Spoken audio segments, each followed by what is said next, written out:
আসসালামু আলাইকুম। রায়কা আল হোসেন স্বাগত জানাচ্ছি এনটিভি দুপুরের খবরে। ক্রাউন সিমেন্ট শিরোনাম দেখছিলেন, এবার চলুন পুরো খবরে। দেশে রোহিঙ্গা অনুপ্রবেশ প্রসঙ্গে স্বরাষ্ট্র উপদেষ্টা জানালেন, 2 মাসে নয়, গত 2 বছরে 60,000 রোহিঙ্গা দেশে ঢুকেছে। তবে সীমান্তে দুর্নীতির অভিযোগের কথা এড়িয়ে যান তিনি। জানান, বিডিআর বিদ্রোহ ও হত্যাকাণ্ডের ঘটনার পুনঃতদন্তে কমিশন গঠন করা হয়েছে। সকালে বিজিবি দিবসের অনুষ্ঠানে স্বরাষ্ট্র উপদেষ্টা আরও বলেন, কোনো মুক্তিযোদ্ধাকে হেনস্থা করা হলে তাদের আইনের আওতায় আনা হবে। নাহিদ প্রিন্সের রিপোর্ট।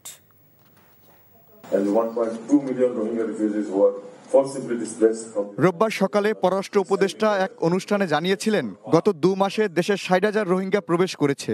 তার ঠিক একদিন পর বিজিবি দিবসের অনুষ্ঠানে স্বরাষ্ট্র উপদেষ্টা জানালেন, 2 মাসে নয়, 2 বছরে 60,000 রোহিঙ্গা দেশে অনুপ্রবেশ করেছে। তবে সীমান্তে দুর্নীতির কারণে রোহিঙ্গা অনুপ্রবেশ হচ্ছে, পররাষ্ট্র উপদেষ্টার এমন বক্তব্যের প্রশ্ন এড়িয়ে যান স্বরাষ্ট্র উপদেষ্টা।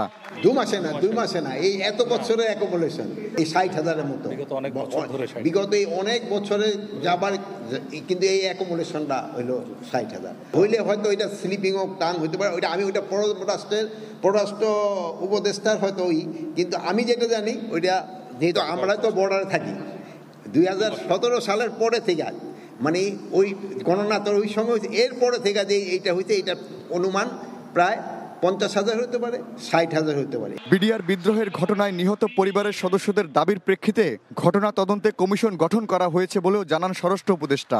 এই কমিশনটা আমাদের মাননীয় প্রধান উপদেষ্টা উনি সিগনেচার করে দিয়েছেন, এবং আমাদের এই কমিটির সদস্য সংখ্যা হবে হলো 7 জন, এবং আমাদের এইখানকার এক মহাপরিচালক ছিলেন ALM ফজলুর রহমান স্যারে হচ্ছেন এটার সভাপতি। কুমিল্লায় বীর মুক্তিযোদ্ধা আব্দুল হাই কানুকে মারধর ও গলায় জুতোর মালা পরিয়ে দেওয়ার ঘটনা নিয়ে প্রশ্ন করলে স্বরাষ্ট্র উপদেষ্টা জানান, মুক্তিযোদ্ধাদের যারা হেনস্থা করছে তারা দুষ্কৃতিকারী, দ্রুত তাদের আইনের আওতায় আনা হবে। কিছু সংখ্যক তো দুষ্কৃতিকারী সব জায়গায় রয়ে গেছে, এবং যেই দুষ্কৃতিকারী তাকে হেনস্থা করছে তাদের আমরা আইনের আওতায় অবশ্যই নিয়ে আসবো। সাবেক প্রধানমন্ত্রী শেখ হাসিনাকে দেশে ফেরানোর ব্যাপারে পররাষ্ট্র মন্ত্রণালয়ে চিঠি দেওয়া হয়েছে জানিয়ে উপদেষ্টা বলেন, পুরো বিষয়টি প্রক্রিয়াধীন। ওই প্রক্রিয়া হবে। Nahid Prince, NTV news, Dhaka. Comilla 14 গ্রামে এক মুক্তিযোদ্ধাকে গলায় জুতার মালা পরিয়ে লাঞ্ছিত করা সহ তাকে গ্রাম থেকে তাড়িয়ে দেওয়ার অভিযোগ উঠেছে। এ সংক্রান্ত একটি ভিডিও সামাজিক যোগাযোগ মাধ্যমে ছড়িয়ে পড়েছে। 14 গ্রামের বাতিশা এলাকায় আব্দুল হাই কানু নামে ওই মুক্তিযোদ্ধাকে আগস্টে গণ আন্দোলনে আওয়ামী লীগ সরকারের পতনের পর তিনি শনিবার নিজ এলাকায় ফিরলে এই ঘটনা ঘটে। এ সময় গ্রামের কিছু লোক তাকে জুতার মালা পরিয়ে আবারও এলাকা ছাড়তে বাধ্য করে। রোববার দুপুরে 14 গ্রাম উপজেলার কুলিয়ারা সরকারি প্রাথমিক বিদ্যালয়ের সামনে ঘটেছে বলে জানিয়েছে স্থানীয়রা জানায়, মুক্তিযোদ্ধা আব্দুল হাই কানু ছিলেন কেন্দ্রীয় কৃষক লীগের সদস্য ও উপজেলা কৃষক লীগের সাবেক সভাপতি। তার বিরুদ্ধে হত্যাসহ একাধিক মামলা রয়েছে। এদিকে এই ঘটনায় নিন্দা জানিয়েছেন অন্তর্বর্তীকালীন সরকারের প্রধান উপদেষ্টা প্রেস উইং। ঘটনার সাথে জড়িতদের বিরুদ্ধে তদন্ত করে ব্যবস্থা নেওয়ার নির্দেশ দেওয়া হয়েছে বলেও জানানো হয়েছে।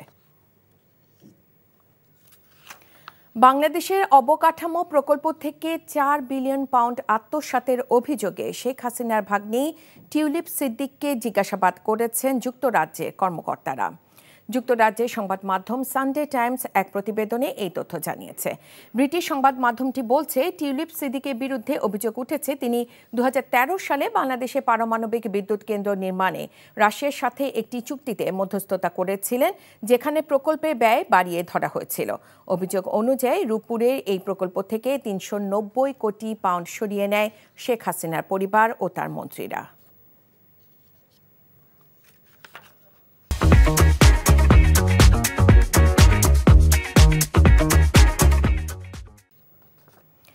রাষ্ট্রের সকল সাংবিধানিক প্রতিষ্ঠানকে রাজনীতি মুক্ত করতে পারাই সবচেয়ে বড় সংস্কার বলে মন্তব্য করেছেন বিএনপির সিনিয়র যুগ্ম মহাসচিব রুহুল কবির রিজভী। তিনি বলেন, রাতের আধারে সংস্কারের মাস্টার প্ল্যান করলে জনগণ তা মেনে নিবে না। বিএনপি চেয়ারপারসনের সুস্থতা কামনায় দলের কেন্দ্রীয় কার্যালয়ে জাতীয়তাবাদী মুক্তিযোদ্ধা দলের উদ্যোগে মিলাদ মাহফিল ও দোয়া অনুষ্ঠানে তিনি এসব কথা বলেন। রিজভী বলেন, আওয়ামী লীগের রাজনীতি ছিল দখল ও পাচারের রাজনীতি।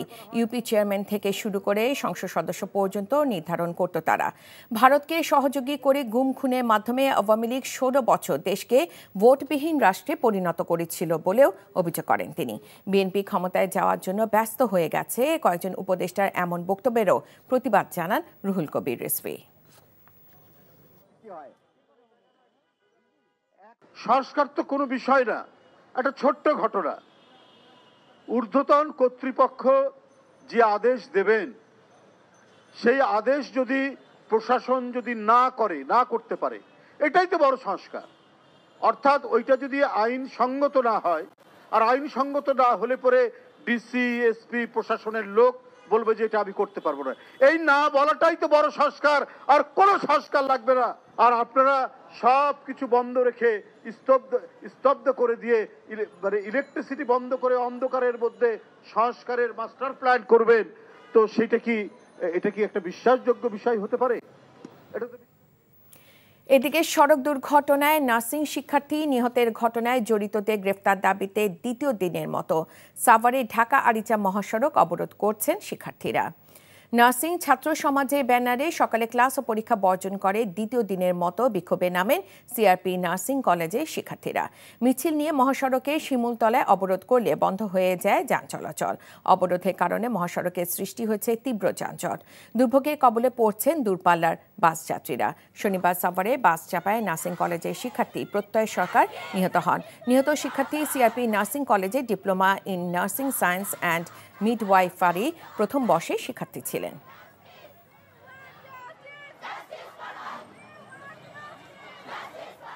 আমাদের দাবি একটাই, প্রত্যয়ের হত্যাকারী বাস ড্রাইভার ও হেল্পারকে আইনের আওতায় এনে যথোপযুক্ত শাস্তি নিশ্চিত করা হোক এবং নিরাপদ সড়ক আমাদের জন্য নিশ্চিত করা হোক। যতক্ষণ পর্যন্ত ওরা আমাদের দাবি না মেনে নেবে, ততক্ষণ পর্যন্ত আমাদের এই আন্দোলন চলবে।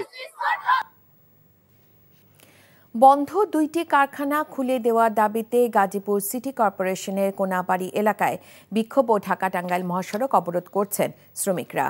পুলিশ ও কারখানা শ্রমিকরা জানান, গত 18 ডিসেম্বর বাংলাদেশ শ্রম আইন 2006 অনুযায়ী নেটওয়্যার ও মামুন নেটওয়্যার লিমিটেড কারখানা দুটি অনির্দিষ্টকালের জন্য বন্ধ ঘোষণা করে কর্তৃপক্ষ।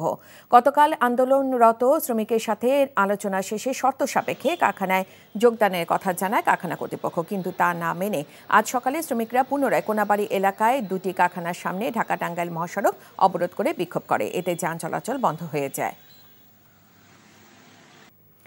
স্বাধীনতার 53 বছর পর আগামীকাল থেকে রেল সেবায় যুক্ত হচ্ছেন নড়াইলবাসী।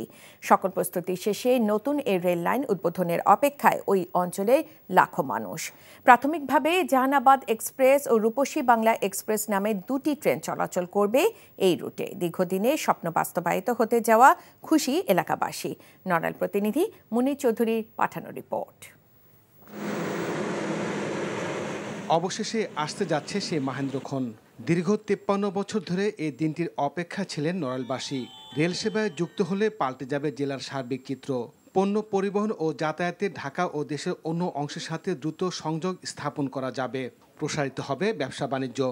আমরা ঢাকায় যাওয়ার জন্য আমি যে টিকিট কিনছি, খুব আনন্দ লাগছে টিকিট কিনতে পেরে। আমি মনে করি রেল লাইন চালু হলে নড়াইল জেলার ব্যবসায়ীরা, রূপগঞ্জের ব্যবসায়ীরা সবচেয়ে বেশি উপকৃত হবে। আমাদের অনেক দিনের একটা চাওয়া, আশা, আকাঙ্ক্ষা যে আমরা আমাদের এই নড়াইলের থেকে ট্রেনে আমরা কোথাও যাত্রা করব।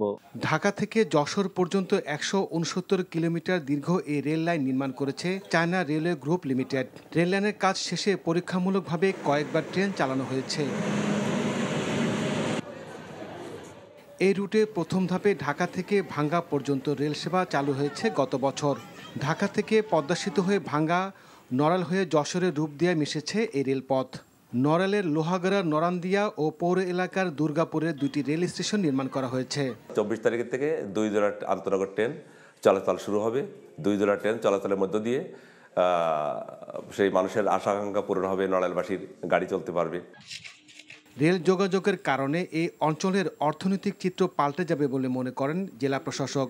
যুগান্তকারী যুগের সূচনা হবে, এখানে নতুন করে শিল্প, কলকারখানা, ইন্ডাস্ট্রি ইত্যাদি প্রতিষ্ঠিত হবে এবং এখানকার রেল সেবা চালুকরণের সকল কার্যক্রম ইতিমধ্যে সম্পন্ন হয়েছে। NTV news desk.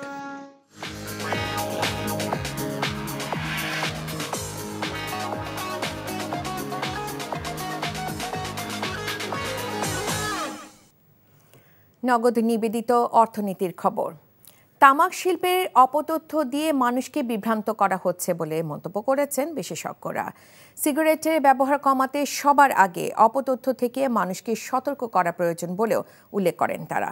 সকালে রাজধানী সামরিক জাদুঘর মিলনায়তনে উন্নয়ন সমন্বয় আয়োজিত এক সেমিনারে বক্তারা এসব কথা বলেন। মূল্যস্ফীতির সাথে তাল মিলিয়ে সিগারেটের দাম বাড়েনি জানিয়ে বক্তারা বলেন, দাম বৃদ্ধি করলে সিগারেটের ব্যবহার 13% নামিয়ে আনা সম্ভব। সিগারেট বিক্রি থেকে প্রাপ্ত রাজস্বের পরিমাণ চলতি বছরের চেয়ে 20% বাড়ানোর জন্য রাজস্ব বোর্ডকে প্রস্তাব দেন বিশেষজ্ঞরা। তামাক শিল্পে নিয়োজিত শ্রমিকরা কর্মসংস্থান হারাবে, এসব অপপ্রচার চালিয়ে স্বার্থান্বেষী মহল সুবিধা নিচ্ছে বলেও অভিযোগ করেন তারা। ইস্পাহানি প্রিমিয়াম টি খেলার খবর। দেশের প্রথম ক্রিকেটার হিসেবে 100তম টেস্ট খেলার খুব কাছে মুশফিকুর রহিম। সাবেক এই অধিনায়কের চিন্তায় অবসর সামনে জিম্বাবুয়ের বিপক্ষে 2 টেস্ট। নিজেকে প্রতিনিয়ত প্রমাণ করতে করতে যার ক্যারিয়ারে 20 বছর পূর্তির কাছেও দাঁড়িয়ে আছেন মুশফিক। ফর্মে থাকলে চ্যাম্পিয়ন্স ট্রফিতে সাদা বলে জ্যোতি চিহ্ন টানার কোনো ইচ্ছে নেই তার। এনটিভিকে দেয়া একান্ত সাক্ষাৎকারের দ্বিতীয় পর্বে মুশফিকের ক্যারিয়ার পরিকল্পনা নিয়ে থাকছে বিস্তারিত। লর্ডসে 16 বছরের মুশফিকের 2005 সালের আন্তর্জাতিক ক্রিকেটে পা রাখা ঘটনা এখনও তার মনে হয় সেদিনের গল্প। এই তো সেদিন শুরু করেছিলেন আন্তর্জাতিক ক্যারিয়ার। বিলেতে নামের পাশে প্রত্যাশার বোঝা সেই যে চাপিয়েছিলেন, গত 19 বছর ধরে কাঁধে নিয়ে চলছেন সেটি। কখনো হয়েছেন ভুল সিদ্ধান্তের শিকার, কখনো নিজেদের গা বাঁচাতে কর্তারা তাকে ব্যর্থ প্রমাণের চেষ্টা করেছেন। মুশফিকুর রহিম তাই 100তম টেস্ট খেলার সম্ভাবনা নিয়ে উচ্ছ্বসিত হলেও বাস্তবতা মেনেই চলছেন। আলহামদুলিল্লাহ, এটা তো সব আল্লাহ পাকের ইচ্ছা, আমার চেষ্টা আর বাকিটা সবার দোয়া। তো আমি চেষ্টা করেছি আমার সর্বোচ্চটা দিয়ে। হ্যাঁ, অবশ্যই যে এখানে উতরাই চড়াই সব কিছুই ছিল এবং as a human being, as a cricketer এটা সবসময় দেখতেই হবে যে কোনো প্লেয়ার। অবভিয়াসলি এটা তো অবশ্যই একটা অন্যরকম হয়তো বা ইনশাল্লাহ মাইলস্টোন হবে যদি ইনশাল্লাহ আল্লাহ আমাকে সেই তৌফিক দেন। বাট যে কোনো একটা প্লেয়ার যদি আসলে 17, 18 বা 20 বছর খেলে, ডেফিনেটলি সে যদি ফিট থাকে এবং পারফর্ম করে, তাহলে ডেফিনেটলি তার অ্যালং দ্য ওয়ে অনেক কিছু মাইলস্টোন যেগুলো কিনা রিচ করবে। তার ক্যারিয়ার গ্রাফটাই বলে দেয় শেষ 10 বছরে মুশফিক কোথায় নিয়ে গেছেন নিজেকে। চড়াই উতরাই পার করতে করতে টেস্ট গড় প্রায় 40 ছুঁই।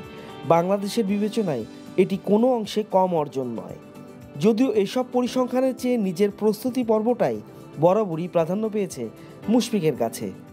আমার কাজ হচ্ছে টু বি অনেস্ট, আমি সবসময় রেজাল্ট নিয়ে কখনো ওইরকম খুব বেশি আফসোস করি না। আমি আসলে প্রসেস এবং আমার হার্ডওয়ার্ক বলেন বা যেটা আমার প্রসেস, সেগুলো নিয়ে সবসময় ফোকাস করি। আর রেজাল্ট আসবে কি আসবে না সেটা আসলে সব কিছু বিধাতার উপর আল্লাহর ইচ্ছা। চ্যাম্পিয়ন্স ট্রফি যে 3টা বা 4টা ম্যাচে যদি ইনশাল্লাহ আমরা পাই, হয়তো দেখা যায় যে ওখানে যদি আমি টপ 2-3টা ব্যাটসম্যান যদি একজন হয়ে যায়, তখন তো এইসব কথা কখনোই আসবে না। সো এটা আমার কাছে না, আমার কাছে যেটা আমি কন্ট্রোল করতে পারি সেটা জিনিস, সেটা হচ্ছে আমার ফিটনেস, আমার পারফরমেন্স।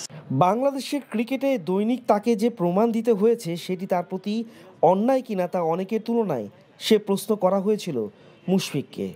আসলে আমি কখনোই আমার লাইফটা ক্রিকেট লাইফটা স্পেশালি যখন শুরু করেছি, কখনো আমি চিন্তা করিনি যে বাংলাদেশ টিমের হয়ে 20 বছর খেলবো বা 19 বছর খেলবো। আমি সবসময় চেষ্টা করেছি যে আমি যখন যেই পজিশনটা আছি, এর নেক্সট সিরিজটা যেন আমি আরও বেটার করতে পারি, কনসিস্টেন্সি যেন আমার ভালো থাকে এবং আমি যেন টিমের উইনিং কজে যেন আমার ইফেক্টটা ফেলতে পারি। তো আমি সবসময় এই মোটিভেশন নিয়ে কাজ করেছি এবং এখনও এক্স্যাক্টলি দ্য সেম। যখন ক্যারিয়ার শুরু করেছিলেন তখন হাবিবুল বাশার, আশরাফুলরা ছিলেন মহাতারকা। এখন যখন শাহেন্নে দাঁড়িয়ে আছেন, তখন সাকিব তামিমদের মতো তারাদেরও ম্লান হতে দেখছেন। মাঝখানে ধারাবাহিকতা বলতে এ দেশে ক্রিকেটের যে বিশেষণটা, সেটা একেবারেই নিজের করে নিয়েছেন মুশফিকুর রহিম। বর্ষণ কবির, এনটিভি নিউজ, ঢাকা।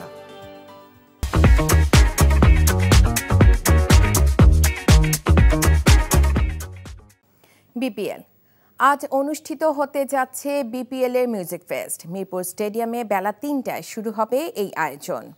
মিউজিক ফেস্টে মূল আকর্ষণ উপমহাদেশের কিংবদন্তি সঙ্গীত শিল্পী রাহাত ফতেহ আলী খান। এছাড়া মাইলস, অ্যাভয়েড, রাফার মতো জনপ্রিয় ব্যান্ডও অংশ নেবেন। থাকছেন র্যাপার হান্নান, জেফার, মজু ও সঞ্জয়।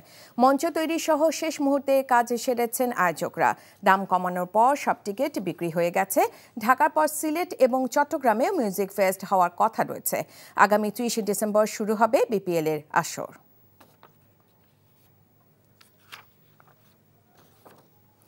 এই মুহূর্তে মিরপুর শেরেবাংলা জাতীয় ক্রিকেট স্টেডিয়ামে আছেন আমাদের সিনিয়র করেসপন্ডেন্ট কুশল ইয়াসির। সরাসরি চলে যাচ্ছি সেখানে। কুশল, বিপিএল মিউজিক ফেস্টের প্রস্তুতি কেমন দেখছেন আমাদের জানান।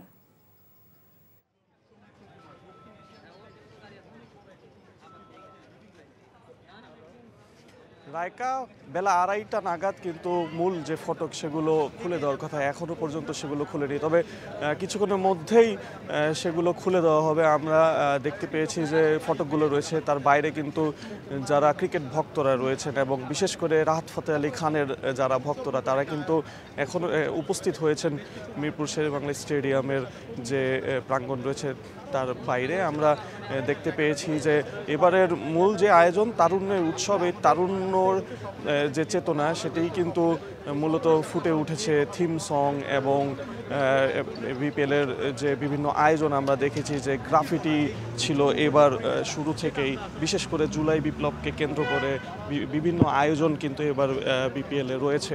আমরা জানি যে 4:30 নাগাদ মূল যে আয়োজন সেটি শুরু হয়ে যাবে। সূচি অনুযায়ী রাহাত ফতেহ আলী খানের কিন্তু মঞ্চে আসার কথা 8:30। এরপর তার দলের যে পরিবেশনা সেটি চলবে 180 মিনিট পর্যন্ত এবং গান গাইবেন রাফা, জেফার, মুজা, সঞ্জয় ও বাংলাদেশের জনপ্রিয় ব্যান্ড দল মাইলস।